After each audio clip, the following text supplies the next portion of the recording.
This is the ultimate no BS guide to getting a girlfriend. I broke it down into 3 easy to follow steps.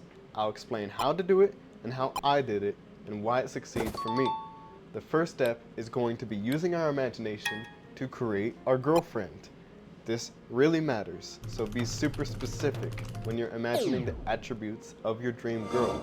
I'll explain more from steps 2 and 3. However, for now, we gotta take into account what interests she has. What are her hobbies? What about her style and food and drink? The more specifically we think about each of these things, the better our chance of success will be. It's about working harder and smarter. Huh? And cuter. Okay, cool. My girlfriend says I'm cute. Imagine a RPG video game. You know the first part of the video game when you can select each part of your characters if their eyebrows are 2 centimeters farther apart or they're closer together, and how intricate some of those are? Like with Elden Ring, it takes me 2 hours to build a character. That's the level of detail that we're gonna wanna go into. Seriously. We're gonna think about what does she like to go do? That character customization screen is off the rails. It's a AAA game type of deal. So all the attributes should be listed on your list, and this should be done with a pen and paper ideally. And if you don't have that, you're SOL. For example, my dream girl is sitting on the couch, but if I made a deal with Satan and I had to find her all over again for $1 million, I would think about what she liked to do. For example, if she's sad, she goes to the library. If she is hungry, she might go to Porta Subs. If she's hungry, she might go to the college campus Poke Bowl restaurant. Yeah, I might remember that she likes to go to the gym at 11:30 p.m. if she can't sleep during final season. It's a little bit cuckoo. Now, I'm not saying you should approach your dream girlfriend at 11:30 p.m. in the desolate night. You're gonna be looking like this. That's not good, okay? Don't do that.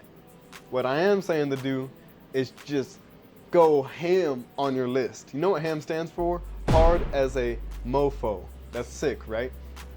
Go ham on that list. Write down every attribute possible.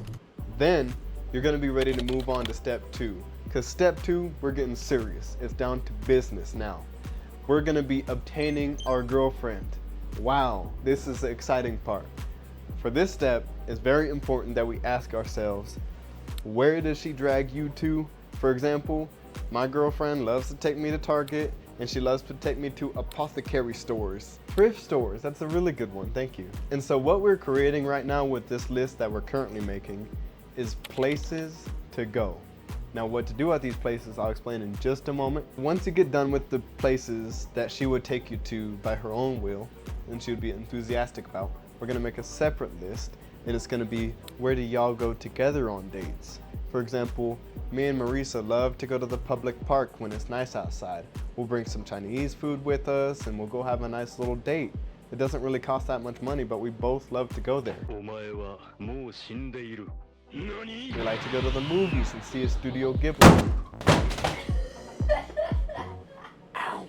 These dress shoes did not do a dang thing protecting me from that. That was a hostile attack. I'm gonna need to take a sip of coffee. Back to business. That list of where y'all both want to go on dates, it's gonna be crucial as well.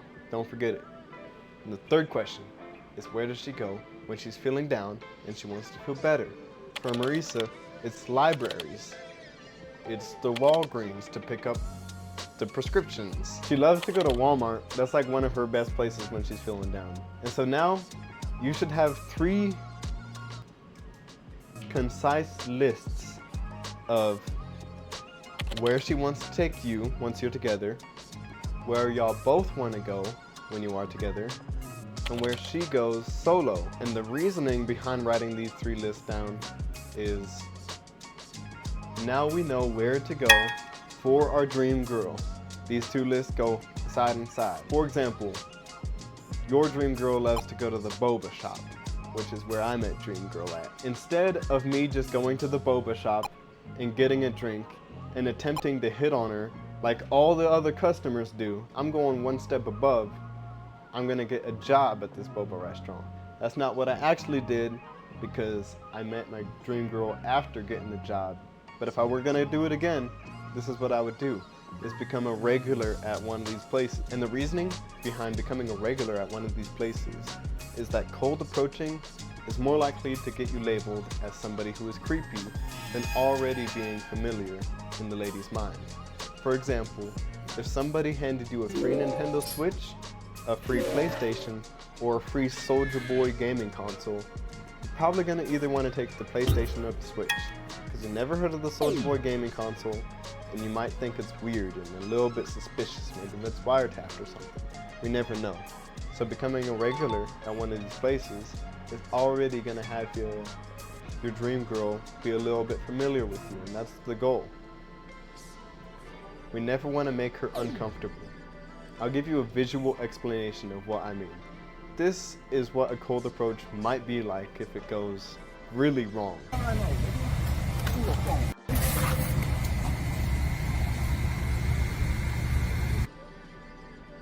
It's pretty bad, right? And this is what a warm approach is like. Come to Bogey's party with me. You never give up, do you? Was that a yes? No! Well, then was that a no? No! That's way better. So if we can get to that second version of the approach, which is the warm approach, we'll be much better off with our chances of success. And I know there's a lot of videos about the techniques behind cold approaching girls and getting their number and whatnot, but I'd say the warmest, most friendly approach you can do if you're trying to get a girl's contact information is to ask for their Instagram. So mainly I would say to not stress about the verbal technicalities of approaching a girl. Rather, you should become somebody who is already in that environment. You should become one of the side characters of Starbucks itself. Once you do that, I think most likely you'll have better luck. And step number 3 is important for when you already have the girlfriend. This is going to be retaining her. This is different from obtaining her or creating her, because this is what's going to allow you to keep the girl, not just get the girl and be dumped 2.5 months later. And what I mean by this is death by 1,000 cuts of love is much bigger than big dates, because you have to make sure that your appreciation for her is consistently shown. So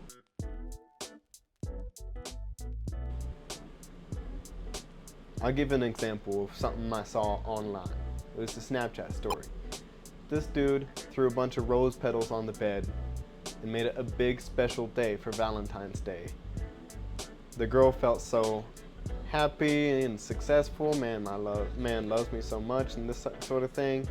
But then, the next day, he was acting a fool. He was being like, hurry up and make my dinner.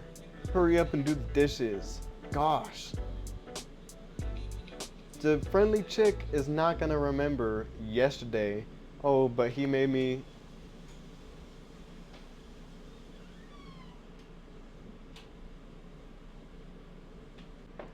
Man, all of a sudden I just got like worn down. Oh no. Okay, I'm gonna stop, but then I'm gonna eat a Jimmy Dean sandwich.